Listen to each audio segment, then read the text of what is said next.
ఈ ప్లాట్ఫామ్ గారిని ఇక్కడెవరు కూర్చొనిచ్చారు? బయటికి పోరా అని టేబుల్ దగ్గర కూర్చుని డిన్నర్ చేస్తున్న ఆకాష్ని ఆవేశంగా తిట్టింది మీరా. సిటీలోని లగ్జరియస్ మ్యాన్షన్లో జరుగుతున్న ఒక ఫ్యామిలీ ఫంక్షన్ మొత్తం సెలబ్రిటీ గెస్ట్స్తో నిండిపోయింది. అనంత్ అంబానీ ప్రీ వెడ్డింగ్ ఈవెంట్కి ఏమాత్రం తీసిపోని ఆ ఫంక్షన్లో తన భర్తను మీరా అవమానించడంతో పక్కనే ఉన్న ఐశ్వర్య కోపంగా పైకి లేచి, హోల్డ్ యూర్ టంగ్ మీరా, నోటికి ఎంతొస్తే అంత అనేడివినా? నీ బావగా నువ్వెప్పుడూ నా హస్బెండ్ని గౌరవించలేదు. కనీసం మనిషిగా అయినా ట్రీట్ చేయలేవా?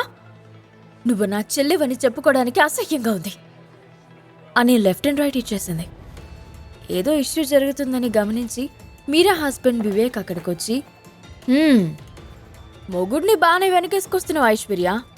ఇంత గ్రాండ్గా జరుగుతున్న ఈవెంట్లో ఒక ప్లేట్ ఫుడ్ కాస్ట్ నీ హస్బెండ్ 2 నెలల శాలరీ తెలుసా? ఇలాంటి అనాకాని వెధవని పెళ్లి చేసుకునేదే కాకుండా మాకు లెక్చర్లు ఇస్తున్నావా అని అన్నాడు. ఐశ్వర్యకి కోపం కట్టలు తెంచుకోవడంతో, వివేక్, నువ్వు లిమిట్స్ క్రాస్ చేస్తున్నావు అంటూ చెయ్యెత్తి కొట్టడానికి సిద్ధపడింది. మీరా కూడా అంతే ఆవేశంగా, స్టాప్ ఇట్ ఐషు, నా హస్బెండ్ని అనే రైట్ నీకు లేదు. పెళ్ళైన తర్వాత కూడా విడివిడిగా ఉంటున్న మీ ఇద్దరూ అసలు భార్యాభర్తలే కాదు అని పక్కకు తిరిగి, సెక్యూరిటీ, కాసేపట్లో మినిస్టర్ గారు ఇక్కడికి వస్తున్నారు, ఈ చెత్తని బయటికి తోసి పడండి అని ఆర్డర్ చేసింది. వెంటనే 2 సెక్యూరిటీ గార్డ్స్ వచ్చి డిన్నర్ చేస్తున్న ఆకాష్ని పైకి లేపి 2 చేతులు వెనక్కి విరిచి పట్టుకుని విసురుగా మ్యాన్షన్ బయటికి తీసుకువెళ్లబోయారు. అప్పుడే పెద్దగా సైరన్ శబ్దం చేసుకుంటూ మినిస్టర్ కాన్వాయ్ అక్కడికొచ్చి ఆగింది. ముందు వరుసలో ఉన్న కార్ నుంచి మినిస్టర్ కిందికి దిగ్గానే దాదాపు 10 కార్లలో నుండి ఆర్మ్డ్ కమాండోస్ ఎస్కార్ట్గా బయటకు దిగారు. మీరా తన హస్బెండ్తో కలిసి మినిస్టర్కి వెల్కమ్ చెప్తూ ఉండగా దూరంగా సెక్యూరిటీ వాళ్ళు తీసుకువెళ్తున్న ఆకాష్ని చూసి మినిస్టర్ షాక్ అయ్యాడు. వెంటనే ఆకాష్ దగ్గరికి వెళ్ళి, ఆకాష్ గారు, మీరేంటిక్కడ? నేను చాలా రోజులుగా మీ అపాయింట్మెంట్ కోసం ట్రై చేస్తున్నాను. అసలు ఇక్కడ ఏం జరుగుతుంది అని సెక్యూరిటీ వాళ్ళ వైపు చూస్తూ అడిగాడు సెంట్రల్ మినిస్టర్. మీరా కంగారుగా అక్కడికొచ్చి, సారీ సార్, ఇతని వల్ల మీకేమైనా ప్రాబ్లం జరుగుంటే మమ్మల్ని క్షమించండి. ఇతను ఒక వేస్ట్ ఫెలో, మా ఇంట్లో పనివాడు అని ఇంకా ఏదో చెప్పబోతూ ఉండగా, షట్ అప్ అని మినిస్టర్ గట్టిగా అరిచాడు. దాంతో మీరా ఇంకా వివేక్ మినిస్టర్ వైపు బిత్తరు చూపులు చూశారు. ఇంకొక్క మాట మాట్లాడితే నా కమాండర్స్ మిమ్మల్ని షూట్ చేసి పడేస్తారు అని మినిస్టర్ అందరికీ వార్నింగ్ ఇచ్చి, రండి ఆకాష్, మనం ఇంటికి వెళ్ళి మాట్లాడుకుందాం అని ఆకాష్ చేయి పట్టుకుని నెమ్మదిగా తన బుల్లెట్ ప్రూఫ్ కార్ వైపు తీసుకెళ్లాడు మినిస్టర్. తన హ్యాండ్ కఫ్స్ ఫోల్డ్ చేసుకుంటూ ముందుకు నడుస్తున్న ఆకాష్ వెనక్కి తిరిగి మీరా వైపు ఫుల్ యాటిట్యూడ్తో చూసి కార్లో ఎక్కి కూర్చున్నాడు. మినిస్టర్ కార్ వేగంగా ముందుకు వెళ్తూ ఉండగా ఆకాష్ ఆలోచనలు 3 సంవత్సరాలు వెనక్కి వెళ్ళాయి. 3 సంవత్సరాల క్రితం తల్లి చనిపోయిన బాధలో ఏం చేయాలో దిక్కుతోచని స్థితిలో జేబులో 200 రూపాయలతో విజయవాడ చేరుకున్నాడు ఆకాష్.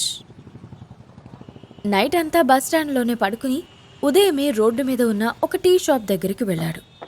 టీ తాగుతూ ఉండగా వేగంగా వెళ్తున్న ఒక కారు సడన్ గా లారీ అడ్డు రావడంతో లెఫ్ట్ సైడ్కి కట్ చేసి అదుపు తప్పి ఒక చెట్టును గుద్దుకుని ఆగిపోయింది. చుట్టుపక్కల ఎవ్వరూ లేకపోవడం వల్ల ఆకాష్ కంగారుగా ఆ కారు దగ్గరికి వెళ్ళి చూశాడు. డోర్ ఓపెన్ చేయగానే రక్తపు మడుగులలో ఉన్న ఒక 50 ఏళ్ల వ్యక్తి కింద పడ్డాడు. ఆకాష్ ఆయన్ని జాగ్రత్తగా పట్టుకోగా, హెల్ప్ హెల్ప్ అని ఆయాసపడుతూ అన్నాడు. టెన్షన్ పడకండి సార్, నేను మిమ్మల్ని కాపాడుతాను, అంబులెన్స్ అంటూ గట్టిగా అరిచాడు ఆకాష్. ఆ పెద్ద అయిన ఆకాష్ని వారించి, బాబు, నా పేరు చంద్రకాంత్, నువ్వు నాకు ఒక హెల్ప్ చేయాలి. ఈ బ్రీఫ్ కేస్ తీసుకెళ్లి ఊరి చివరున్న టిన్ ఫ్యాక్టరీలో ఇవ్వగలవా అని ఒక బ్రీఫ్ కేస్ ఇంకా విజిటింగ్ కార్డు ఇచ్చాడు. నేను తప్పకుండా హెల్ప్ చేస్తాను సార్, ముందు మిమ్మల్ని హాస్పిటల్లో చేర్పించాలి అని అంటూ ఉండగానే చంద్రకాంత్ స్పృహ తప్పి పడిపోయాడు. ఆకాష్ వెంటనే టీ షాప్ ఓనర్ సహాయంతో అంబులెన్స్కి ఫోన్ చేసి చంద్రకాంత్ని తీసుకెళ్లి హాస్పిటల్లో అడ్మిట్ చేసి ఆలస్యం చేయకుండా చంద్రకాంత్ చెప్పిన టిన్ ఫ్యాక్టరీ దగ్గరికి వెళ్ళాడు. చేతిలో బ్రీఫ్ కేస్ చూసి గేటు దగ్గరున్న బౌన్సర్స్ లాంటి గార్డ్స్ ఆకాష్ కళ్లకు గంతలు కట్టి ఫ్యాక్టరీలోని ఒక సీక్రెట్ ఆఫీస్కి తీసుకెళ్లారు. కళ్లకు గంతలు తొలగించగానే చుట్టూ చూసిన ఆకాష్కి అదొక అండర్ గ్రౌండ్ డెన్ లాగా అనిపించింది. బ్లాక్ సూట్ వేసుకుని ఫ్రెంచ్ బియర్డ్తో ఉన్న వ్యక్తి ఆకాష్ దగ్గరికొచ్చి, నువ్వెవరు? ఇది నీ దగ్గరికి ఎలా వచ్చింది అని అడిగాడు. అదంతా చెప్పే టైం లేదు, ముందు ఈ బ్రీఫ్ కేస్ తీసుకోండి అని చెప్పి ఆకాష్ తన చేతిలో ఉన్నది వాళ్ళకి అందించాడు. అవునులే, అదంతా మాకు కూడా అవసరం లేదు అని బ్రీఫ్ కేస్ తీసుకున్నాడు ఆ వ్యక్తి. నేనిక వెళ్తాను అని ఆకాష్ అనగానే ఇద్దరు గార్డ్స్ మళ్ళీ అతని కళ్లకు గంతలు కట్టబోయారు.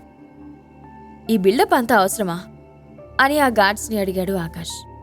ముందు నుంచే వారి ప్రవర్తన ఆకాష్కి అనుమానంగా అనిపించింది. వచ్చిన పని అయింది కదా, కామ్గా చెక్కి సంబంధం లేని విషయాల్లో కల్పించుకోవాలని చూస్తే నీకే ప్రమాదం అని ఫ్రెంచ్ బియర్డ్ వ్యక్తి వార్నింగ్ ఇచ్చాడు. ఇద్దరు గార్డ్స్ ఆకాష్ కళ్లకు గంతలు కట్టి మళ్లీ వచ్చిన దారిన తీసుకువెళ్లడం ప్రారంభించారు. అప్పుడే ఆ గది వెనక నుంచి అంటూ ఒక మూలుగు వినిపించింది. ఆకాష్కి అనుమానం మరింత బలపడ్డంతో కళ్లకున్న గంతలు తొలగించాలని చూశాడు. వెంటనే ఒక గార్డ్ అతని చెయ్యి వెనక్కి వంచాడు. ఆకాష్కి ఏదో తేడాగా అనిపించి బలంగా చెయ్యి విదిలించగానే ఆ గార్డ్ గాలిలో గుండ్రంగా తిరిగి కింద పడ్డాడు. అది గమనించి పక్కనున్న మరో గార్డ్ పిడికిలు బిగించి ఆకాష్ ముఖంపై పంచ్ చేయాలని చూశాడు. వేగంగా వచ్చిన అతని చేతిని గట్టిగా పట్టుకుని పక్కకి వంచి కడుపులో గుద్దాడు ఆకాష్. దానితో ఆ గార్డ్ దూరంగా వెళ్లి ఒక ఖాళీ డబ్బాకి గుద్దుకుని కింద పడ్డాడు. ఆకాష్ ఏమీ ఆలోచించకుండా మూలుగుతూ వినిపిస్తున్న వైపు వెళ్ళగా అక్కడ ఒక డోర్ కనిపించింది. బలవంతంగా డోర్ బద్దలు కొట్టి లోపలికి వెళ్ళాడు. లోపల ఒక అందమైన అమ్మాయి తాళ్లతో కుర్చీకి బంధించబడి ఉంది. ఆమె అరుపులు బయటికి వినపడకుండా నోట్లో గుడ్డలు కుక్కారు. ఆకాష్కి వెంటనే సిట్యుయేషన్ అర్థమవడంతో అక్కడున్న నలుగురు రౌడీల్ని పచ్చడి కింద కొట్టి ఆ అమ్మాయిని సేవ్ చేసి బ్రీఫ్ కేస్ తీసుకుని బయటకొచ్చాడు. అసలెవరు నువ్వు? మా డాడీ ఎక్కడున్నారు అని బయటకొచ్చిన తర్వాత ఆకాష్ని అడిగింది ఆ అమ్మాయి. టెన్షన్ పడకండి, మీ డాడీకి ఏం కాలేదు అని జరిగిందంతా ఆమెకి వివరంగా చెప్పాడు ఆకాష్. నేను వెంటనే మా డాడీని చూడాలి అని కంగారుగా అంది ఆ అమ్మాయి. ఆకాష్ అటుగా వెళ్తున్న ఒక కార్ని లిఫ్ట్ అడిగి ఆ అమ్మాయితో పాటు హాస్పిటల్కి చేరుకున్నాడు. దారి మధ్యలో తన పేరు ఐశ్వర్య అని, ఆమె చంద్రకాంత్ కూతురు అని తెలుసుకున్నాడు. హాస్పిటల్కి రీచ్ అవ్వగానే ఐశ్వర్య హడావిడిగా రిసెప్షన్ దగ్గరికి వెళ్ళి ఎంక్వైరీ చేసి డాక్టర్ దగ్గరకు వెళ్ళి, మా డాడీకి ఎలా ఉంది డాక్టర్ అని అడిగింది ఐశ్వర్య. నో ప్రాబ్లం, ఇప్పుడు ఆయన సేఫ్గానే ఉన్నారు. కొన్ని మైనర్ ఇంజరీస్ అవ్వడం వల్ల 2 days ఇక్కడే రెస్ట్ తీసుకుంటే మంచిది అని చెప్పాడు doctor. Thank you very much doctor అని కొంచెం ఎమోషనల్గా అంది ఐశ్వర్య. డోంట్ థ్యాంక్ మీ, సమయానికి మీ ఫాదర్ని హాస్పిటల్లో అడ్మిట్ చేసింది ఆ యువకుడు. మీరు థ్యాంక్స్ చెప్పాలంటే అతనికి చెప్పండి అని నవ్వుతూ సమాధానం చెప్పాడు డాక్టర్. ఆకాష్ అక్కడ కనిపించకపోవడంతో, ఇంతకుముందు నాతో ఒక అబ్బాయి వచ్చాడు కదా, అతనెక్కడున్నాడు అని అడిగింది. తెలియాలంటే ఇప్పుడే పాకెట్ FM ఇన్స్టాల్ చేసుకుని ద బాస్ స్టోరీతో పాటు ఎన్నో ఆసక్తికరమైన కథలను వినేయండి.